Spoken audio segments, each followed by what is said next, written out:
Ever wonder why some realtors effortlessly fail to attract clients while others struggle to get noticed?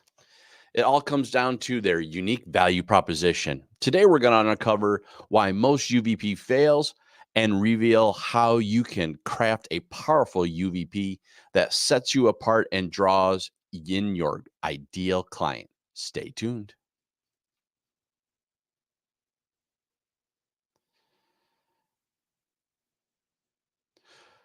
So, as I just said, today we're talking about, and welcome and thank you everybody for being here. But today, as I just hinted at the fact, one of the things that we have been talking about in our industry for the last while now is the changing market and what's going on and all the topics that are happening out there, and the importance now more than ever. Although I will tend to tell you that it's always been important for us. It's important for everybody that is an entrepreneur, a small business person, anybody that's trying to help anybody make money and help someone get better at what they want to do, is to identify what is known as a UVP, a unique value proposition. And this is important because, well, if you don't know who you are, what you're doing, why we're doing what we're doing, then you're going to have a hard time building that audience, that customer base, that client base, that consumer base, whatever it is you're trying to grow and be in there.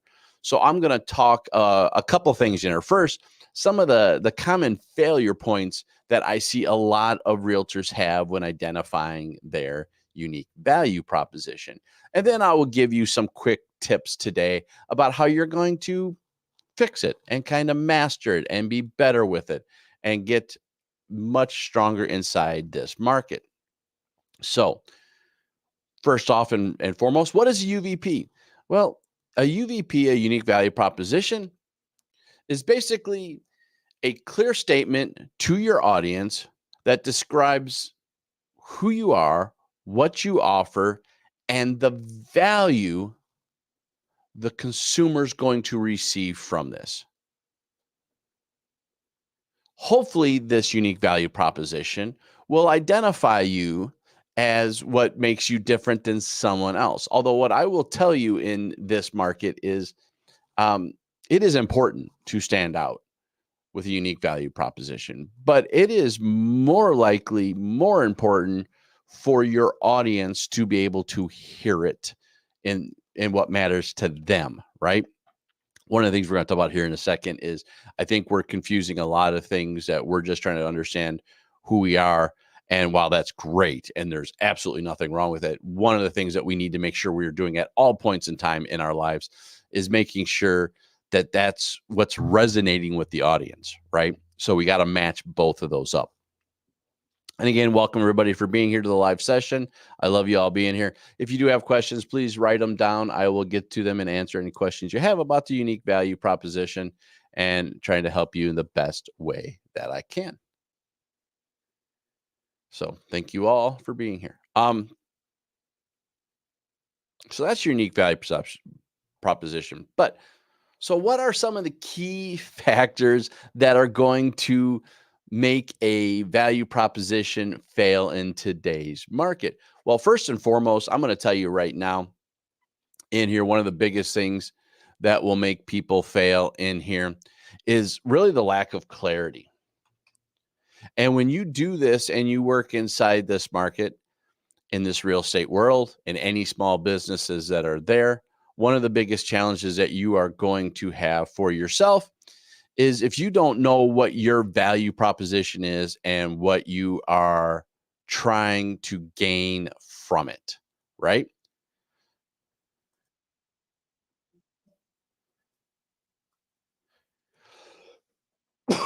So if you're too vague, if it's too generic, knowing your niche and being very specific about that is going to be key. A lot of our fears in our world today is, well, if I get too specific about who my audience is, I'm going to lose potential clients. Well, basically, the law of magnetism is essentially this: You start building who you are and you start building that stuff, people are going to grow to you, grow who you are. And it doesn't mean you have to turn people away that don't fit that niche area. It just means you're being super focused on what you excel in and where you add those benefits from, and those people are going to come to you. You will get outsiders from this. I tell you every time, people that are outside your niche will happen in here.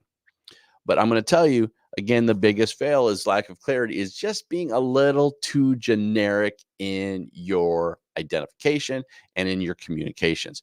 Being way more specific is going to help in the end. I'm going to tell you right now, it's always a hard one to do. Fear of loss is a big reality for most of us, but I'm going to tell you, there's a lot of opportunities that exist for you. Don't be too scared to get niched down and very specific about who you are. Because once you do, you're going to know who your audience is and how to communicate to them. So that's two of them: lack of clarity and being too generic. Now, I'm going to tell you the generic part of this, and I'm going to follow up on this, is not always about your niche, but also being a little too generic about your communication, right? I provide gate service. Okay, what does that mean? I'm the best in the area. Okay, what does that mean? Best at what? Best at what? I mean, best at who? Best at where? Best of how? What are we excelling in? What are we trying to do in our markets? What are we valuing? If I'm looking at a great customer service, what does that mean? How specific am I getting? What am I delivering? How am I delivering it? When am I delivering it? Where am I delivering it at? Why is that of value to my clients, right? The why question is extremely huge for us to understand inside there. Next is ignoring our client needs. I'm going to be honest with you. We spend a lot of time in our industry trying to help agents and small business folks understand who they are and what they do, and that's extremely important. But I'm going to tell you right now, one of the biggest fails, I think, is we haven't spent any time learning about our clients' needs. We haven't learned who they are. And so while our value proposition, and there could be a couple, and this is going to be the point down the road, there could be a couple of them. If that doesn't resonate with our clients, it's going to totally miss. It's going to totally just go over their head. They're going to dodge it. They're going to ignore it. They're not going to worry about it. And it's going to be a challenge for us. So always make sure that when you're looking at your prospects in your area, what does that mean? How does it resonate with you? How does it help to get that done? And then back it up, right? Show how you've done this with our people. Video is a great tool for that, right? You can show the clients being service. You can help take pictures and social media about your clients closing on a deal or whatever. Get those testimonials.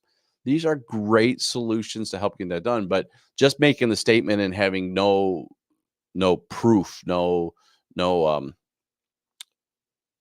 that's going to resonate that is actually a true success with it is going to be hard, right?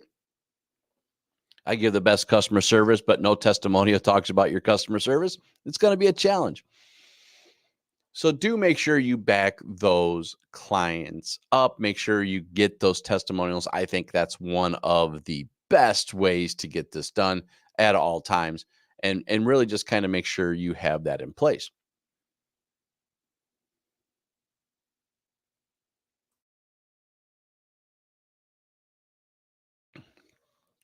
So those are some of the big ones that I think are a lot of unique value propositions, challenges, and changes that happen out there.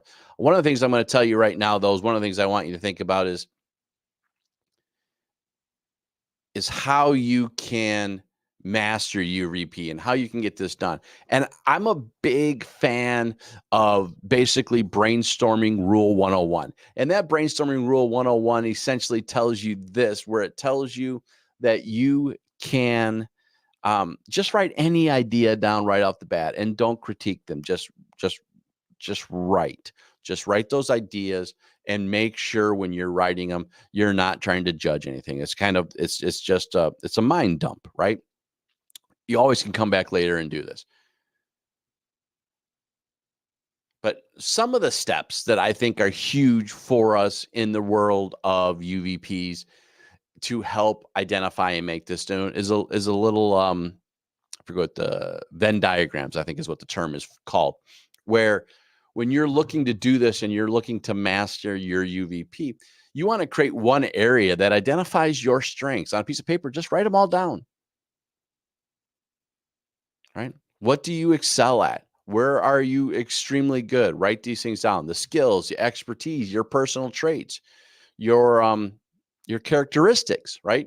Write them down and be as specific as you can. And maybe this is a couple day effect, right? You have a piece of paper and you just write them down. You write them and you write them and you write them and you come back to it, right? And this is just kind of a brainstorming. If you really want to do it, you write on the piece of paper, what are my strengths? And just keep writing, right? And don't judge. We'll come back to figuring that stuff out later and how that sits. So once you get that done, the next thing I want you to do is understand who your market or what your market is. What are you doing inside your market? What does that ideal client look like? What is their wants, dreams? What's their pain points? What's their struggles? What are those out there? Again, I would write this on a secondary piece of paper. And again, just saying, who's my ideal client? What's my ideal market? Whatever that phrase is, make sure that's there. And start putting that information in there. Start identifying who they are, where they are going to be, what their needs, what their wants, what their dreams are.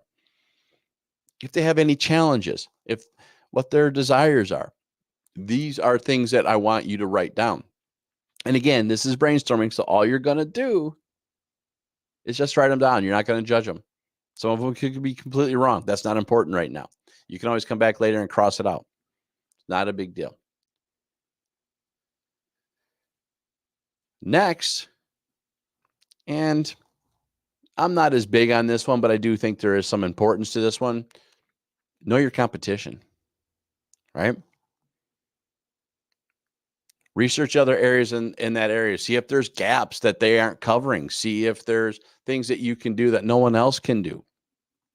So that's where I like to analyze competition. It's not about trying to figure out who they are and can we duplicate that, because this is where brainstorming comes to be a little bit of a challenge. If we start looking at that, we're like, oh, I can write that. No, we're not doing that. We're going to want to find the gaps. And if there's an area that you can do better than anybody else, right? And if that's it, then you've nailed down that value proposition. But don't get too much time on this one. This is a different one. And again, this is a third piece of paper.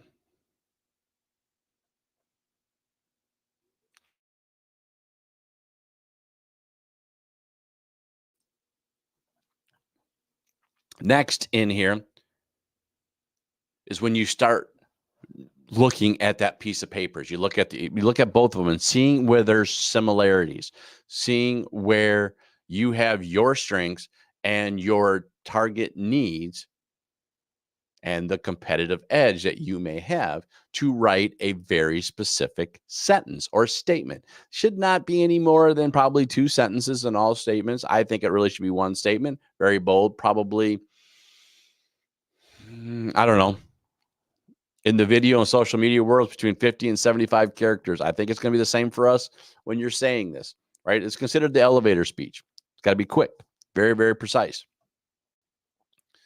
So you're going to want to write that in place. And so when you look at this, as an example, I help first-time homebuyers navigate the complex market with ease using my extensive local knowledge, personalized service to ensure a smooth and successful transaction.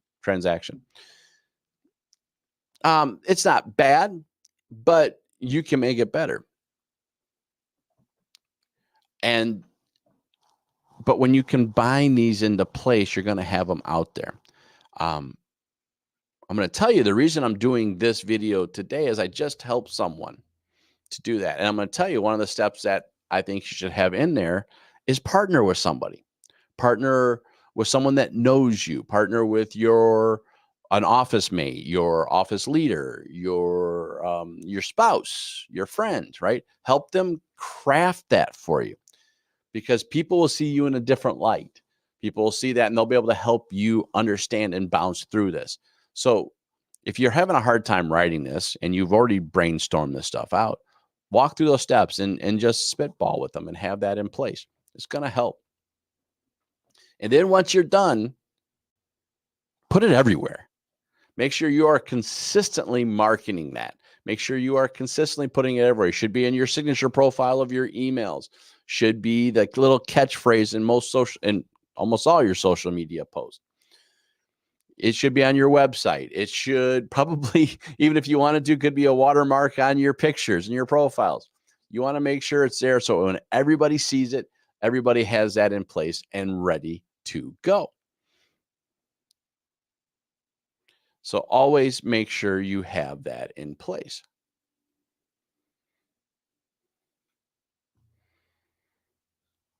All right. So that's really all I had today. Really, I just wanted to talk about 3 to 4 of the most common pitfalls I see most people do in here. And it's mostly based on clarity and generics. But I will tell you, my biggest concern I'm having right now for most people today is the ignoring of the client needs. I think there's a misstep in there everywhere. And then we talked about how to master it, right? Know your strengths, do brainstorming one-on-one, know your strengths, identify your market and identify your competition. Put those in 3 minutes paper, see where there is a commonality of conversations that are there. You want to write it out and you want to communicate it. I'm going to tell you, partner with somebody, partner with a coach if you need to, partner with an office leader, a family member, a friend who knows you. Make sure you get this written out. Make sure it resonates with everybody that you're trying to attract in there, and then communicate it well. With that, folks, that's all I got today. I really do appreciate your time, and I do hope that you guys got something from this. At all times, if you ever have questions, please put them in the chat box. Put them in the comments if you're watching this as a recording. I'm always happy to answer any question you have. It will help me create the next set of videos and move on with this. So I do hope that comes in there. Thanks for watching, everybody. If you enjoyed this, like, subscribe, and turn your UVP into a client and turn your UVP into a client magnet. And write some of them in the comments. I'd love to see what you guys have. I like to see what you guys are doing. It'd help me see what's going on. Have a good day, all.